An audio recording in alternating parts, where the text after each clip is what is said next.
Diyos ko po, VP Sara, delikado sa Netherlands, ICC, posibleng di na makabalik sa Pinas, ipapadampot ni Junior? Ayan, syempre itong balitang ating matutunghayan ngayon ay nagmula kay Philippines Trending News. At syempre ito po ang inyong lingkod na si BT na magbibigay ng reaksyon at komento dito sa video na ating matutunghayan ngayon. At huwag na natin pagtagalin at sabay-sabay na natin panoorin ang laman ng video na hatid sa atin ni Philippines Trending News at bibigyan natin ng reaksyon ang balitang ito. Pasok! Nanindigan ngayon si Vice President Sara Duterte na iligal ang ginawang pag-aresto kay dating Pangulong Rodrigo Duterte at tuluyang pagdala sa kanya doon sa may The Hague sa Netherlands. Ginawa ng pangalawang Pangulo ang pahayag kasabay ng pagdalo niya sa pagdinig na isinagawa ng Senate Committee on Foreign Relations sa pangunguna nitong si Senator Jaime Marcos. Giit nitong si Duterte, isang warrantless arrest ang ginawa sa dating Pangulo dahil walang arrest warrant na inilabas ng anumang lokal na korte sa Pilipinas. Isang hayagang paglabagan. Yun nga naging unfair, di ba? Wala talagang warrant of arrest eh. Di ba? Halos binasa lang sa cellphone. Kaya sinasabi kahit na wala daw dala-dalang warrant eh pwede daw yun. Ewan ko ba dito kay kay Diwata. Napapanood ko nga yung mga video nun sa Facebook, yung nagkakasa siya ng barel. Niya sa saligang batas ng ating bansa. Tanong ng pangalawang Pangulo, paano na maibabalik ang kanyang ama sa Pilipinas ngayon at tuluyan na siyang dinala sa may International Criminal Court. Lumalabas din anya na siya lang ang nagtatrabaho upang tuluyang maibalik sa Pilipinas ang dating Pangulo dahil wala umunong ibang opisyal ng bansa na tumutulong sa kanya maliban lang. Yun lang. Diba? Yun yung parang nagiging unfair sa kanila, no? Talagang parang nakikita natin si VP Sara lang halos ang kumikilos. No? Siya lang. Diba? Siya lang. Siyempre, hindi naman sinasabi natin siya lang yung kumikilos na diba? Para kay PRRD. Kumbaga dyan sa Netherlands, siya ang talaga, umaasikaso. Diba? Parang tatay mo yung nandiyan di asikasuhin mo, parang ganun eh. Diba? Parang ang inaasahan kasi ni VP Sara dito na kahit papaano dito sa gobyerno sa atin is merong gumawa din ng paraan o tumulong sa kanila sa nangyari. Pagpalagay natin, minsan baka maisip nila, matanggap nila yung pagkakamaling nagawa nila kay PRRD na meron tayong maling prosesong ginawa o kaya tulungan natin si VP Sara para maibalik si PRRD dito. Ngayon, kung maibalik si PRRD dito, kung may mga problema talaga na dapat isang pa kay PRRD na inaakusa sa kanya, di pwede namang gawin dito sa Pilipinas. Diba? Yun ang parang, na lang Diba? Dito sa Pilipinas gawin. No, hindi na dapat diyan sa ibang bansa dahil hindi naman kanu si PRRD. 'Di ba? At saka hindi naman war crimes ang kaso ni PRRD para dalhin pa diyan sa ICC. 'Di ba? Parang sinasabi ni VP Sara dito na parang ako lang ang nagtatrabaho. Parang ako lang ang may gustong makalaya ang ama ko. Pero parang pinabayaan na ako ng gobyerno na sinamahan ko. O wag na natin sabihin yung gobyerno Eto na lang, parang pinabayaan ako ng mga dating kaibigan ng tatay ko. At pinabayaan ako ng sinuportahan namin nung eleksyon. Parang gano'n na lang siguro. Lamang sa kanyang mga malalapit na kaibigan. Yung mga malalapit. Yes, of course. Sa tingin ko ba pananagutin sila? Base sa sagot ng Secretary of Department of National Defense ay mukhang wala. Hindi sila pananagutin. Pero yes, sa tingin ko may pananagutan sila. Dahil ang military ang protector of the states and national sovereignty. At dagdag pa doon, merong isang unit dyan sa loob ng Armed Forces of the Philippines, itong Presidential Security Command. Ang trabaho nila ay magprotekta ng mga data. Sabay ng kanyang pagdalo sa naturang pagdinig, itinuro din ng pangalawang Pangulo ang sandatang lakas ng Pilipinas na may pananagutan sa nangyaring pag-aresto. Binigyang diin ang dating yung sa pananagutan kasi parang parang medyo malabo-labo na konti ngayon. Sa panahon ngayon no, maging practical na lang tayo. Kung sa pananagutan, papanagutin yung mga naging sangkot doon sa pagkakadala diyan kay PRRD. Syempre, alam naman natin 'di ba kung ano yung meron ngayon. Parang sa pananagutan, parang napakalayo pa niyan. Siguro kung mag-iiba yung administrasyon, maaaring managot kung sino yung dapat managot. Pero hanggat ganito pa, 'di ba? Syempre, kanino bang mga tao din 'yan? 'Di ba? Ikaw ba naman pababayaan mo yung mga tao mo na malagay sa alanganin? Syempre hindi, 'di ba? presidential daughter na naturingan ang Armed Forces of the Philippines bilang protector ng bansa at ng pambansang soberanya. Ngunit hindi Pero dapat talaga is managot, dapat yung managot. Kung meron talagang mali. 'Di ba? Kung meron talagang mali kasi hati yung nagiging opinion ng karamihan eh. 'Di ba? Hati. Yung iba naman sinasabi nila tama lang yung nangyari na 'yan. Iba mali, 'di ba? Hati talaga opinion. na ginawa naman ito ang kanilang trabaho na protektahan Pero para ang sa akin dating Pangulo ng talaga bansa. mali. Lalo na ang Oo. unit na Presidential Security Command na isa sa mga pangunahing tungkulin ay protektahan ang mga nakalipas na Pangulo ng bansa. Oo. Iniwala rin si Vice President Sara na wala ring planong panagutin ang mga ito mula sa kanilang pagkakasala. Siguro i-demand natin sa kanila na mag-isip sila, but clearly from the answers of Secretary of the Department of Justice kanina, I don't think they will make moves in taking back or bringing the former president home. Hanapan na lang namin ng ibang paraan kung paano maiuwi ang ating dating Pangulo. Kumbaga si VP Sara na yung gumagawa talaga ng paraan. 'Di ba? Kasi nung panahon nga yung panahon na yan, yung dadalhin si PRRD sa ICC, yung kinukuha si PRRD, 'di ba? Parang ano kasi, unang-una yung proseso, parang hindi talaga nasundan yung tamang proseso. Kasi kung ikaw halimbawa, suspect ka, 'di ba? Nadampot ka, nahuli ka. Kailangan magkaroon ka muna ng abogado. 'Di ba? Dapat hintayin yung abogado, dumating yung abogado mo. Ang problema, hindi pinapasok yung mga abogado ni PRRD. Nakarapatan din naman niya. Yun yung isang karapatan na hindi ibinigay sa kanya nung nandiyadyaan siya. Tapos meron nga tayong nabalitaan. Ito, bali-balitang kanto. May nabalitaan tayo na kaya daw hindi na pinapasok yung mga legal counsel, yung mga abogado ni PRRD, is gabi na. Ano naman kinalaman ng gabi na? 'Di ba?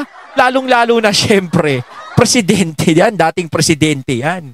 Karapatan niya 'yon. No, yung mga suspect nga na maliliit nagkakaroon ng karapatan si PRRD pa kaya. 'Di ba? Talagang hindi pinapasok. Yun yung isang karapatan, isa sa karapatan ni PRRD na hindi ibinigay sa kanya. Yun yung isa sa mga butas na ibinubutas sa mga tao na naging sangkot dyan sa pagkakadala kay PRRD sa The Hague. Kung sinunod na lang sana nila yung proseso, pagpalagay natin si Torre, sinasabi niyang tama yung ginawa ko Tama naman Ang problema, bakit kung tama yon, bakit nagsasalita sila ng ganun? Diba? At bakit sinasabi nila na merong batas na ganun? May karapatang pantao na ganun. Na talaga namang alam natin na kung ikaw suspect ka at nandiyadyaan ang mga huhuli sa'yo, karapatan mo din kumuha ng abogado mo. Sinasabi din ng mga pulis yan, di ba?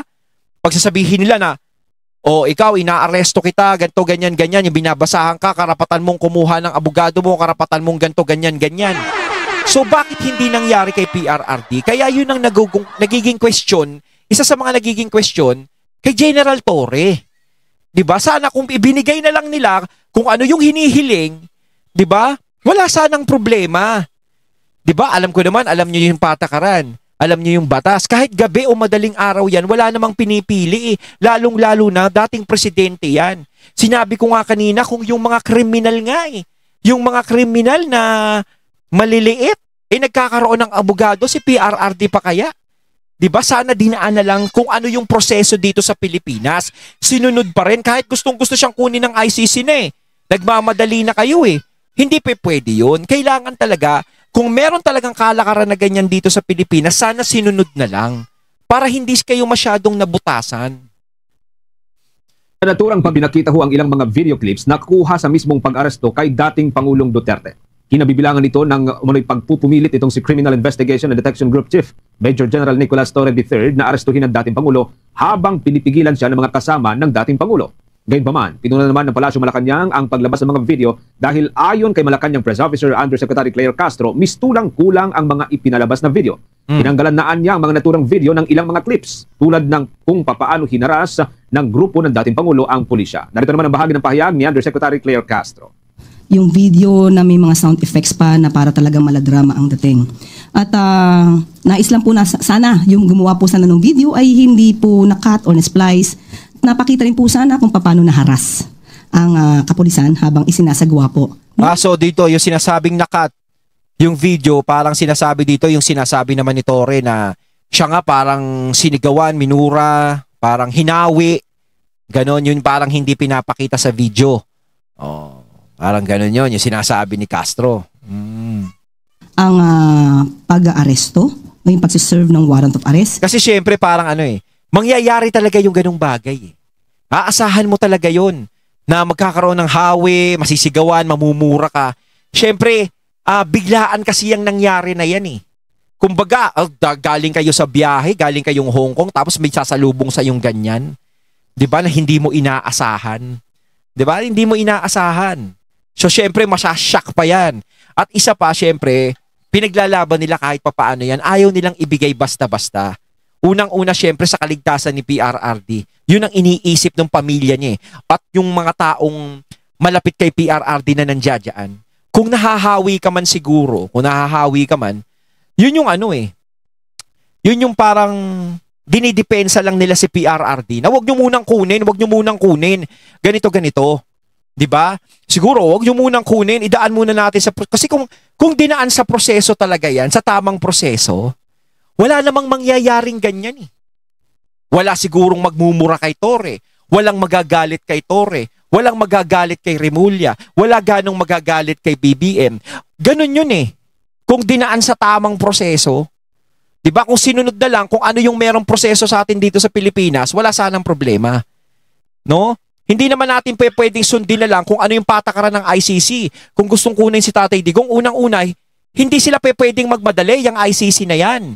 Dahil wala naman silang jurisdiction dito. 'Di ba? Magmadali sila, maiintindihan sila kung nagmamadali sila kung meron silang jurisdiction dito para kunin si PRRD at meron jurisdiction ng ICC dito. Kaso wala silang jurisdiction. Sana kung alam nilang walang jurisdiction ng ICC, sinunod na lang nila kung ano yung merong patakaran tayo dito na batas sa Pilipinas, sinunod na lang natin. Ngayon may korte naman tayo dito, sana hayaan yung maghintay yung ICC doon, pabayaan nyo sila doon maghintay. Ngayon kapag napagdesisyon na si PRRD dadali na ron, didalin doon. Unang-una pa, si PRRD nung pangapanahon na yan is hindi naman handa. Katatapos lang ng biyahe, alam naman natin may edad na yung tao. May edad na yan. 'Di ba katatapos lang ng biyahe, tapos iba biyahe na naman. 'Di ba syempre yung pagod niyan, hindi pa nawa, tapos pagod na naman. 'Di ba? Nag-aalala sila. Pag-aalala nila yon.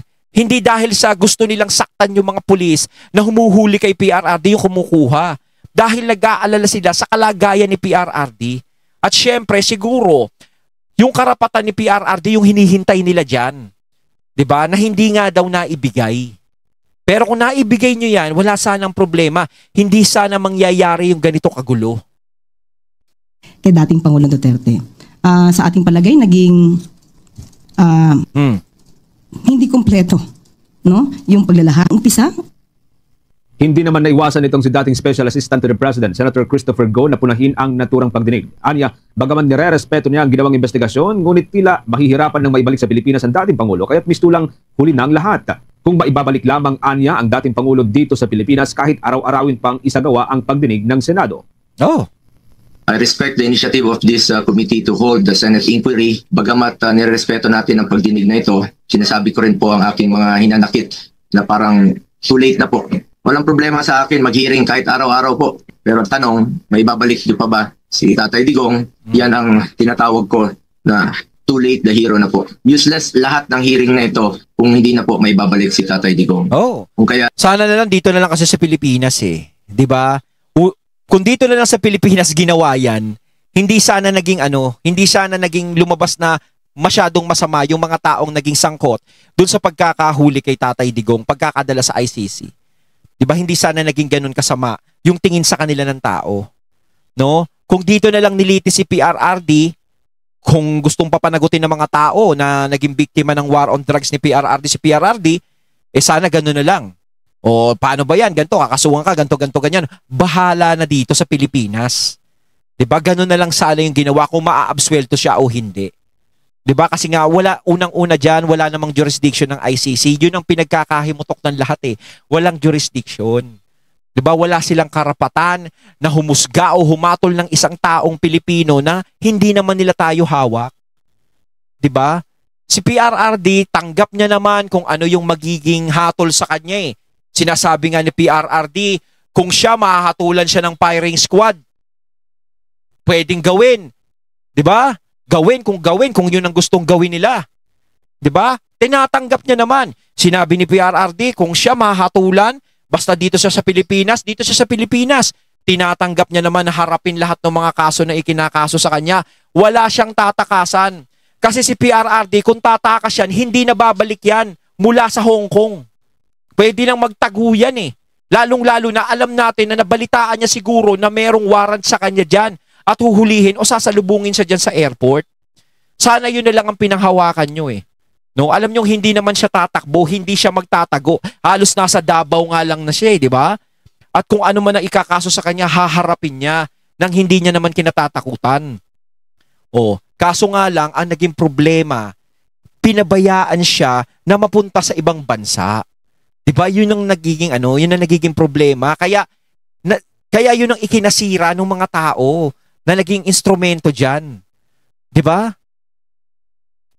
Pakiusap ko lang, kung kaya niyo po siyang dalhin doon in less than 1 day, sa loob po ng 13 oras, kaya din siya kaya niyo rin po siyang ibalik dito sa lalong madaling panahon.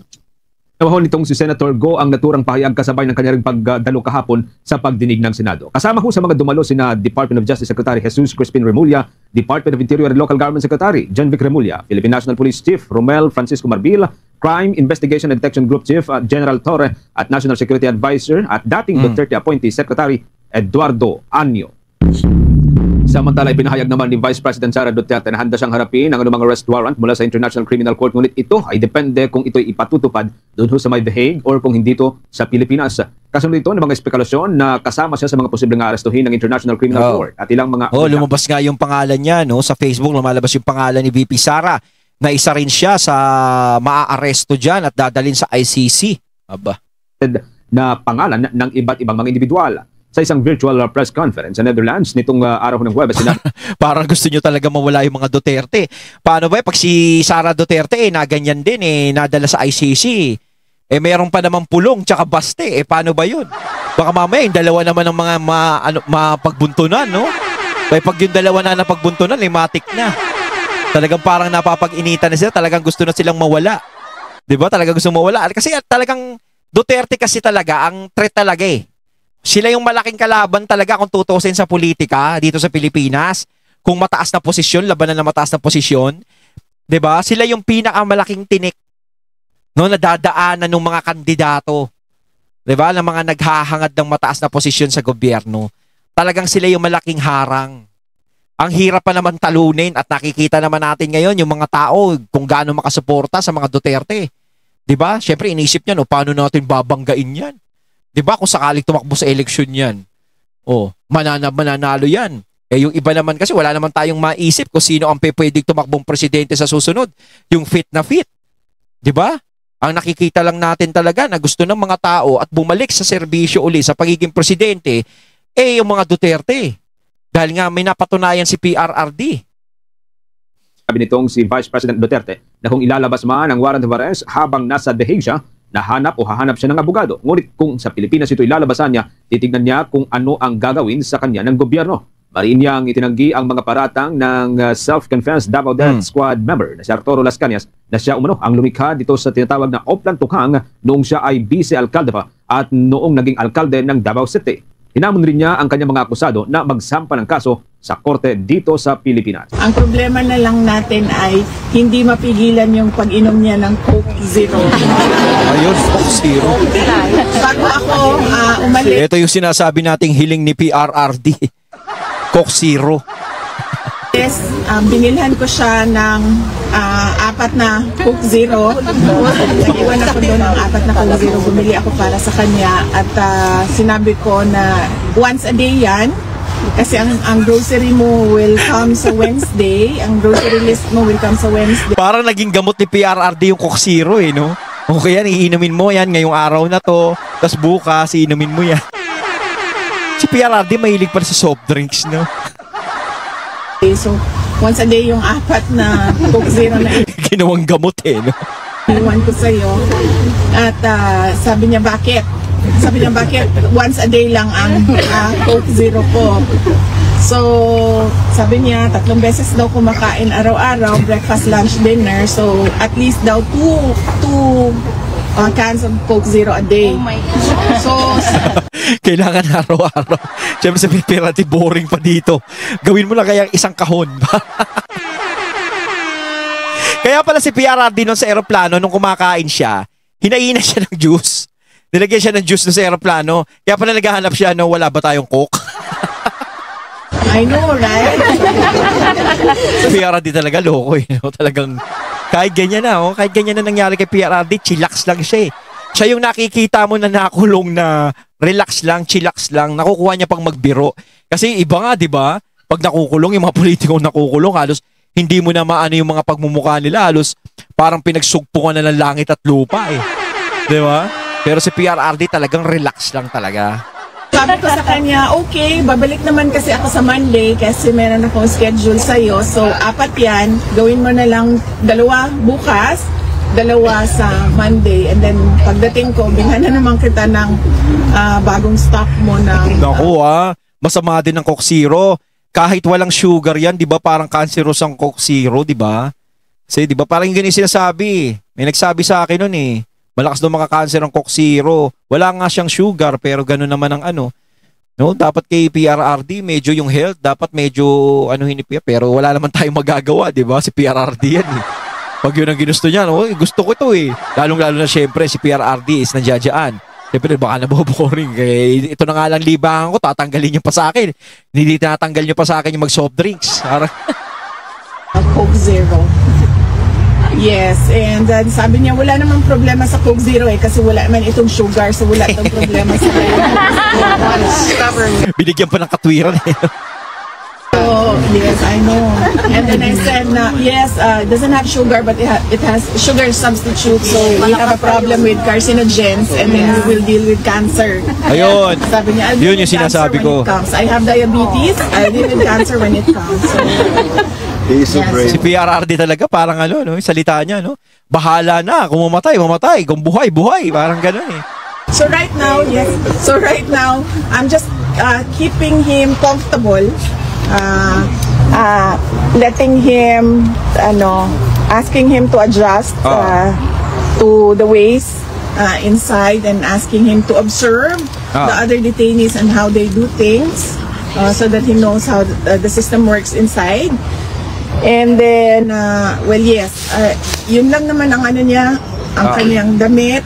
Sabi niya, ipadala daw yung maleta niya na nasa akin. So, ipadala yun. Ang kanyang Coke Zero, make sure na merong... Kailangan di ba kalimutan talaga Coke Zero eh, no?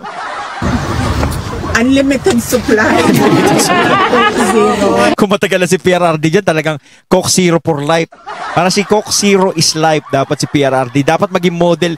Pag si PRRD nakalabas dyan, pag nakauwi na sa Pilipinas, o Coke panawagan naman dyan, no? Mas maganda talaga kunin yung model si PRRD. No? Siyempre, tinatangkilig ni PRRD yung Coke Zero.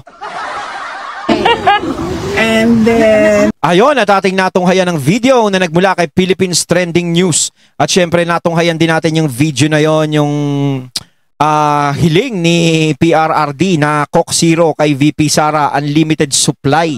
Ayan. Kayo mga katunay, anong masasabi nyo tungkol dito? Comment lang po kayo sa comment box. So once again, I'm BT and I'm out. Peace.